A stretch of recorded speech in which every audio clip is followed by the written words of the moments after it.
So hey guys and welcome to another video of my channel. और आज के video में बहुत सी चीज़ों के ऊपर डिस्कस होगा। सबसे पहले तो कॉमिक कॉन में दिख चुका शी हल्क का ट्रेलर 2 और उसकी डिटेल्स, और साथ ही साथ में इसी ट्रेलर में हमें दिख चुका डेयरडेविल का कैरेक्टर, जिसको लेकर मार्वल डेयरडेविल बॉर्न अगेन की सीरीज अनाउंस तक कर चुका है। पर इन सारी चीज़ों से हटके सबसे डिसअपॉइंटिंग चीज़ जो कि सोर्सेज के थ्रू सुनने में आ रही है, इंटरनेट पे थियरीज है कि हल्क की स्टोरी शी हल्क की सीरीज के थ्रू एंड होने वाली है। यानी कि शी हल्क की सीरीज हमारे हल्क की एमसीयू की आखिरी सीरीज होगी, उसके बाद हमें हल्क नहीं दिखेगा। और आई नो कि ये मानना बहुत मुश्किल है, पर इस चीज़ के प्रूफ खुद शी हल्क के ट्रेलर में मौजूद है। और साथ ही साथ आप ये देख लीजिए कि मार्वल ने फेज 5 और 6 की जो मूवीज अनाउंस की है, उसमें हल्क को लेकर एक भी अपकमिंग प्रोजेक्ट नहीं है। तो यार ये कैसे हो रहा है और मेरे अकॉर्डिंग कैसे होना चाहिए, उसी के बारे में वीडियो में बात भी की जाएगी। तो without wasting any more time चलिए वीडियो को शुरू करते हैं।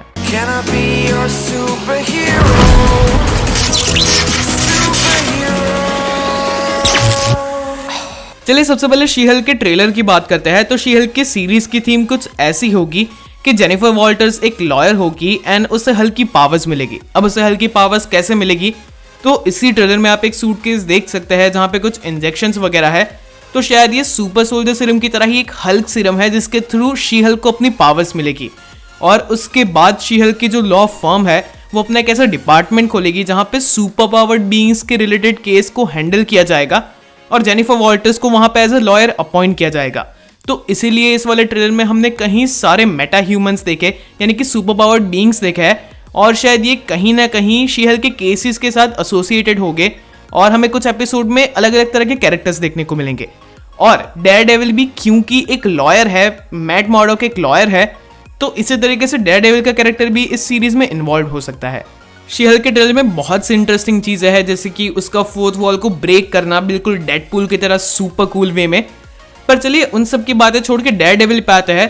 तो डेयरडेविल के बारे में पहले लोग ऐसा सस्पेक्ट कर रहे थे कि मार्वल डेयरडेविल के कैरेक्टर को भी रुइन कर देगा, क्योंकि वो उसे बस 6 एपिसोड्स की सीरीज देगा। बट अब ये ऑफिशियली अनाउंस हो चुका है कि डेयरडेविल की ये जो सीरीज होगी डेयरडेविल बॉर्न अगेन, उसमें 18 एपिसोड्स होंगे। और अब तक मार्वल की किसी सीरीज तो छोड़ो, पूरे डिज्नी प्लस पे ऐसी कोई भी सीरीज नहीं है जिसमें एक सीजन में इतने ज्यादा एपिसोड्स होंगे। तो डेयरडेविल अपनी ओरिजिनल नेटफ्लिक्स वाली पेस को मेंटेन करेगा और एक अमेजिंग स्टोरी हमें डिलीवर करेगा फॉर श्योर। चलिए अब आ जाते हैं उस चीज के ऊपर जिसका हर कोई वेट कर रहा है कि आखिरकार मैं ऐसा क्यों कह रहा हूं कि शी हल्क की सीरीज के थ्रू हल्क की स्टोरी एंड होगी। तो देखो, इसका मेजर रीजन है एमसीयू की टाइमलाइन, क्योंकि शी हल्क के 8th एपिसोड और 9th एपिसोड के बीच में शेंग-ची का पोस्ट क्रेडिट सीन आता है, वो उनके बीच में टेक प्लेस करता है।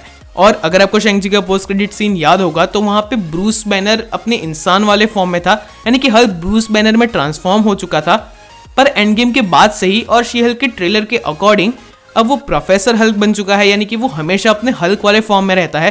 तो इस पूरी सीरीज में कुछ ऐसा होगा जो कि हमेशा के लिए हल्क को ब्रूस बैनर बना देगा, और इसी के साथ हल्क की स्टोरी एंड होगी, ऐसा सोर्सेस कह रहे हैं। अनफॉर्चुनेटली मार्वल के पास हल्क के राइट्स नहीं है, वो यूनिवर्सल स्टूडियो के पास है। पर बीच में बहुत सारी और भी न्यूज आई थी, जैसे कि ऐसा लोग कह रहे थे कि वर्ल्ड वॉर हल्क को लेकर मूवी बनेगी। एंड पर्सनली मुझे ऐसा लग रहा था कि ये लोग एजेंट्स ऑफ स्मैश, यानी कि डिज्नी एक्सडी वाले उस कार्टून की तरह कुछ टीम अप करके हल्क की मूवी दिखा सकते हैं, क्योंकि बेसिकली उस डील में रूल ऐसा है कि आप हल्क के टाइटल के अंडर मूवी नहीं बना सकते, और मूवीज में हल्क को इंक्लूड कर सकते हैं, जैसे कि थॉर रैग्नारॉक में हल्क इंक्लूड हो चुका है। तो हाँ, मुझे लग रहा था कि कुछ होगा, पर इस चीज के बाद ऐसी पॉसिबिलिटी बिल्कुल नल लग रही है। अब खुद देखो, मार्वल ने जो फेज 5 और 6 की मूवीज अनाउंस की है, कहीं भी हल्क का नामो निशान नहीं है। और हल्क की फ्रेंचाइज के साथ प्रॉब्लम्स खत्म ही नहीं हो रही, क्योंकि एमसीयू में जो कर्नल रॉस के कैरेक्टर को प्ले करते थे, उन एक्टर की भी कैंसर की वजह से डेथ हो गई है। तो हाँ, कर्नल रॉस भी अब एमसीयू में नहीं है। बट आई थिंक जिस तरीके से शी हल्क को सीरम के थ्रू पावर मिली, हमें कुछ ऐसा दिखाया जा सकता है कि कर्नल रॉस ने भी ऐसी ही कोशिश की और वो रेड हल्क बन गए, और इस तरीके से Hulk, She Hulk, Red Hulk, Abom के कैरेक्टर को इसी सीरीज के थ्रू इंट्रोड्यूस किया जा सकता था, और मार्वल लिटरली कुछ अच्छा कर सकता था, हमें एजेंट्स ऑफ स्मैश दिखा सकता था। बट आई थिंक सो ये नहीं होने वाला है, और हल्क की स्टोरी अब रैप अप होगी। बीच में ऐसी भी थियरी थी कि ग्रैंड मास्टर ने अपने ग्रेटेस्ट चैंपियन हल्क का बायोलॉजिकल क्लोन बनाने की कोशिश की थी, और ऐसी स्टोरी के थ्रू हमें हल्क का बेटा स्कार एमसीयू में दिखेगा। पर अब ये पॉसिबिलिटी भी मुझे नहीं लग रही। आई सीरियसली वांट कि हमें हल्क का कुछ ना कुछ देखने को मिले। हमें अगाथा हाउस ऑफ हार्कनेस नहीं चाहिए, हमें हल्क का कोई प्रोजेक्ट चाहिए। I want Hulk। I just hope कि ऐसा कुछ ना हो और हल्क की स्टोरी एंड ना हो, पर लग तो ऐसा ही रहा है। एंड हाँ, there is a possibility Marvel अगर तुम कुछ ऐसा प्लान कर रहे हो तो उसे ट्रैश कर दो। हमें Abom, Skaar, Red Hulk, She Hulk, Hulk साथ में दिख सकता है and we would be really happy to see that. आपको क्या लगता है, क्या आपको हल्क को लेकर मूवी देखनी है या नहीं? नीचे कमेंट जरूर करना। That is it for today guys. अगर वीडियो अच्छा लगा तो लाइक करो, शेयर करो। अगर चैनल पे नए हो तो चैनल को सब्सक्राइब भी कर दो। मिलते हैं हमारे अगले वीडियो में।